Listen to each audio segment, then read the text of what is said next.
உன்னித்த மற்றொரு தெய்வந்துழால் அவனையல்லால் மிச்சு சொல்லி நொந்தோள் குலைக்கப்படும் மன்னவர் மன்னப்படம் அரவாணனை வந்துபராபதி மன்னனை ஏத்துமன் ஏத்தலும் தொழுதாடுமே.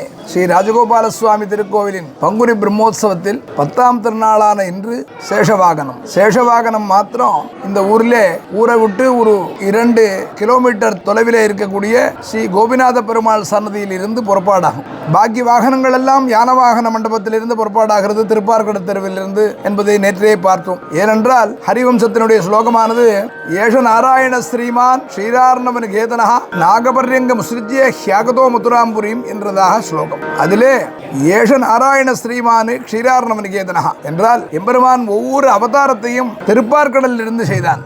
அதனாலே மன்னார்குடியிலே தாயாரின் அவதார குளமாகிற அந்த திருப்பார்கடல் என்றும் அந்த குளத்திலே குளக்கரையில் இருக்கும் மண்டபத்தில் இருந்து ஒவ்வொரு வாகனமுமானது புறப்பாடாகிறது. அந்த ஸ்லோகத்தினுடைய 2வது பகுதியிலே நாகபர்யங்க முசுரிஜ்ய ஹாகதோ மதுராம்புரியும் என்று நாகபர்யங்கமானது மதுராவிலிருந்து புறப்பட்டு வருவதாக சொல்லப்பட்டிருக்கு. அதாவது எம்பெருமான் கிருஷ்ணாவதாரம் செய்யும் போது வசுதேவர் தேவகி என்று அவருடைய பெற்றோர்களுடைய சிறைச்சாலையிலே அவதரித்தார். அப்படி சிறைச்சாலையிலே அவதரித்த உடனே அசரீரி வாக்காக அந்த குழந்தையை கொண்டு போய் கோகுலத்திலே விட்டு விடும்படியாக அவருடைய தந்தைக்கு ஆணை இட்டது. அதுக்காக கோகுலத்திலே கொண்டு விடும்போது நல்ல மழை பெய்து கொண்டிருந்தது. அதனாலே அந்த வசுதேவர் என்று சொல்லக்கூடிய அந்த கிருஷ்ணனுடைய தந்தையானவர் குழந்தையை ஒரு கூடையிலே வைத்து சுமந்து கொண்டு செல்லும் போது அந்த மழையானது குழந்தையை தாக்காமல் இருப்பதற்காக மேலே ஆதிசேஷன் குடையாக அனுகிரகம் பண்ணாராம். அதனாலே மதுராவிலிருந்து எம்பெருமான் அவதாரம் செய்யும் போது ஆதிசேஷனானவர் அவருக்கு குடையாக இருந்து அந்த முதலான சேஷவாகனமானது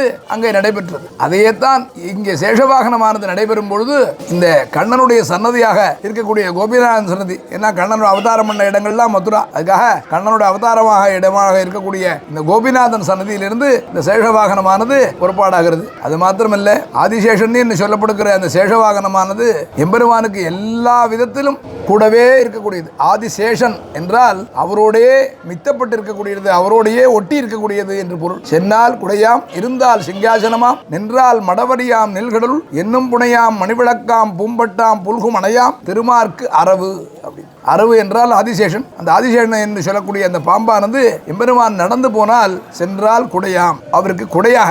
ஆதிசேஷன் சேஷவாகனம் பார்த்திருக்கிறோம் எல்லா இடத்திலும். எம்பெருமானுக்கு குடையாக இருக்கிறது. இருந்தால் சிங்காசனமாம், எம்பெருமான் அமர்ந்திருந்தால் வைகுண்டத்திலே அவருக்கு சிங்காசனமாக, அவருக்கு ஆசனமாக இருக்கிறது. இருந்தால் என்னால் சிங்காசனமாம், நின்றால் மறுபடியாம், எம்பெருமான் நின்றால் அவருடைய பாதுகைகள் காலின் செருப்பாக இருக்கிறது அந்த ஆதிசேஷன். அடுத்ததாக என்னும் நிகழ்வுகளுள் உண்ணும் குடையாம் பூம்பட்டாம்னு எம்பெருமான் திருப்பார்கடலிலே பள்ளி கொண்டிருக்கும் போது அவருக்கு படுக்கையாகவும் ஒளி கொடுக்கக்கூடிய விளக்காகவும் விளங்குகிறது இந்த ஆதிசேஷன். அதனாலே எல்லா விதமான கைங்கரியத்திலும் அனுக்கிரகளாக இருக்கக்கூடிய அந்த ஆதிசேஷன் வாகனத்திலே எம்பெருமான் எழுந்தருளி அனுகிரகம் பண்ணுகிறார். நாம் அனைவரும் செவிப்போம். கமலா சரணாம்போஜ கௌஸ்துபாங்கித வக்ஷசே கல்யாண குணபூர்ணாய் செம்பகேசாய மங்களம்.